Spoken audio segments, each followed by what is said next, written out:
Thomas the Tank Engine was feeling bright and cheerful. It was a splendid day. "Good morning," he whistled to some cows, but the cows didn't reply.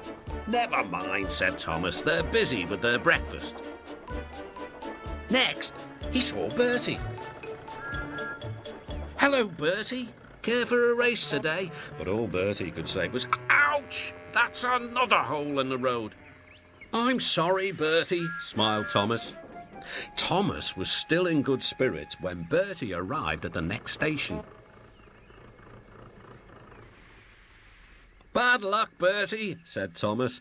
"Now, if you were a steam engine, you would run on a pair of reliable rails." "Huh," replied Bertie. "The railway was supposed to deliver tar to mend the road 2 weeks ago. You can't trust a thing that runs on rails." "I run on rails. You can trust me, Bertie. I'll see if I can find out what's happened." And Thomas puffed away towards the big station.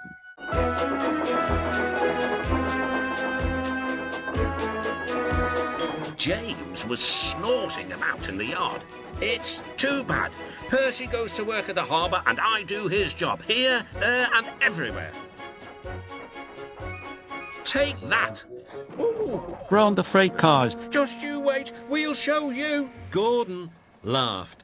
"I'll tell you what, James, if you pretended to be ill everywhere, you couldn't shunt trucks here or go to the quarry there, could you?" "What a good idea," agreed James. "Look, here comes Thomas. I'll start pretending now." Thomas was sorry to see the engines looking miserable. "Cheer up, it's a beautiful day." "Yes," grumbled Gordon, "but not for James." "What's the matter?" "He's sick," replied Gordon.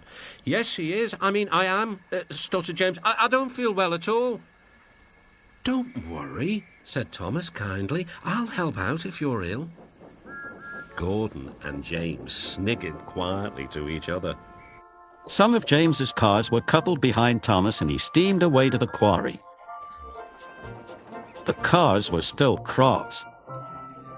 "We couldn't pay James back for bumping us, so we'll play tricks on Thomas instead. One engine is as good as another." But Thomas didn't hear them.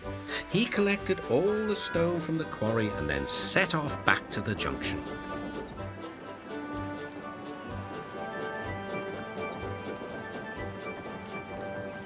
Danger lay ahead.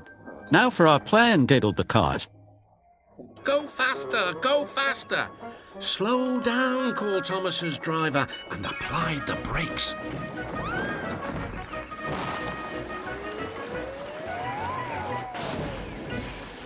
Poor Thomas stood dazed and surprised in a muddy pond as a toad eyed him suspiciously. "Bust my buffers," muttered Thomas. The day started so well too. Duck pulled away the cars. And Edward helped Thomas back to the junction. Suddenly, Thomas remembered about the missing tar. He told Edward all about it. "That's strange," said Edward.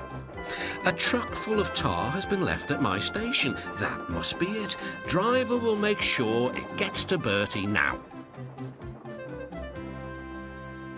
Later, James spoke to Thomas. "I'm sorry about your accident," he muttered. "And so is Gordon. We didn't mean to get you into trouble."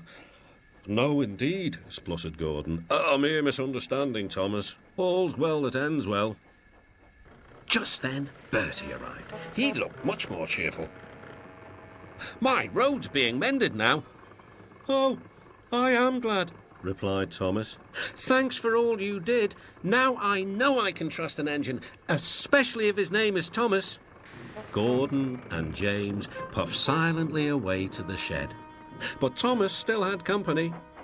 "Well, well," he sighed, "what a day for surprises." The toad, who was looking forward to a ride home, noisily agreed.